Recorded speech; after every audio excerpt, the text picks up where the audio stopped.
Assalamualaikum warahmatullahi wabarakatuh. Nama saya Fawaz Nurul Mahmud, mahasiswa Universitas Islam Negeri Salatiga.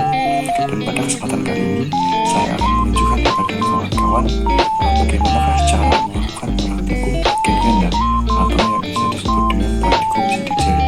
Nah, sebelum kita masuk ke langkah kerjanya, saya akan jelaskan sedikit terlebih dahulu mengenai praktikum gen ganda ini. Nah, sidik jari merupakan identitas pribadi yang tak mungkin ada yang menyamainya.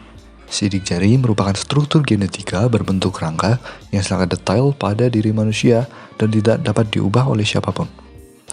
Sulur-sulur pada sidik jari diwariskan secara poligen atau tidak hanya diwariskan oleh satu gen saja. Sistem Galton dapat membedakan tiga pola utama dari sulur-sulur jari tersebut, yaitu pola arc atau pola seperti busur, pola loop atau sangkuatan, dan pola whorl atau pola lingkaran. Nah, frekuensi pada pola-pola sulur sidik jari ini bervariasi, yaitu kira-kira 5% adalah tipe arc, 65-70% adalah pola loop, dan 25-30% adalah pola whorl. Nah, sekarang mari kita masuk ke alat dan bahan. Selanjutnya, alat dan bahan yang kita perlukan yaitu yang pertama adalah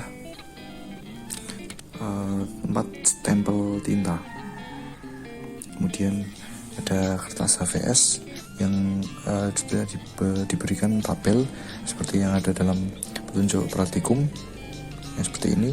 Ada tabel data kelas dan tabel data kelompok, kemudian ada penggaris dan juga ballpoint.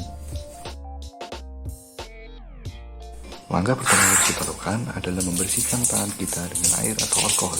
Hal ini dilakukan untuk menghilangkan debu atau kotoran yang dapat merusak bentuk sidik jari. Kemudian langkah selanjutnya yaitu menempelkan jari kita ke tinta stempel. Tekankan sampai benar-benar terkena tintanya. Kemudian tempelkan ke tabel ini sesuai dengan tangan kanan atau tangan kiri.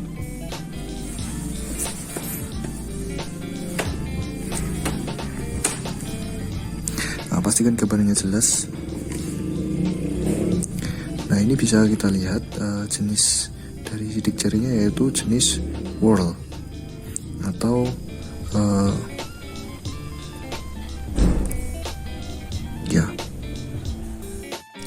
Lalu lakukan juga pada jari yang lain dan pada tangan kiri juga.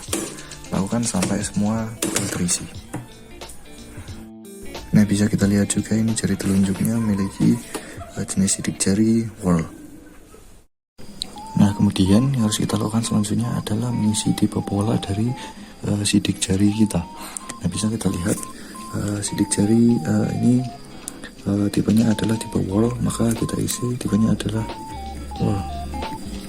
Nah, lakukan pengisian ini pada semua sidik jari yang telah kalian buat.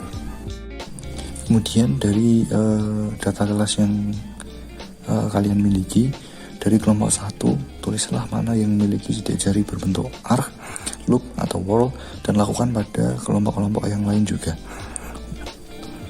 Kemudian hitung totalnya untuk nanti kita analisis datanya.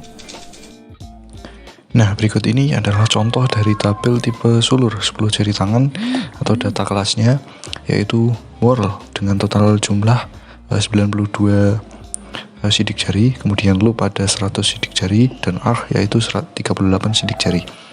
Nah, pada tabel ini memiliki G kuadrat tabel yaitu 5,99, kemudian expected dari whorl yaitu 25, expected dari loop adalah 70, dan expected dari arc adalah 5. Dan jumlah total dari sidik jari yaitu 230. Nah, kemudian kita analisis datanya. Yang pertama yaitu mencari persentase dari masing-masing pola sidik jari. Yaitu hasilnya yaitu whorl yaitu 40%, kemudian loop yaitu 43,5%, kemudian arc yaitu 16,5%. Kemudian dilanjutkan dengan uji G kuadrat. yaitu dengan menghitung frekuensi dari masing-masing jenis pola sidik jari, dan kemudian nanti hasilnya akan dikurangi dengan nilai expected.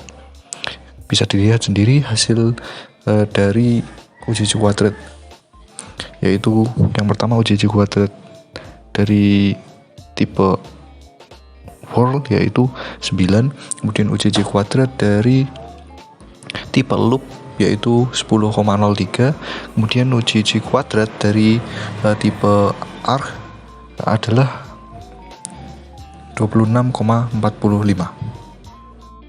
Kemudian kita jumlahkan UJJ kuadrat dari ketiga jenis tersebut untuk menemukan UJJ kuadrat hitung, yaitu 45,48.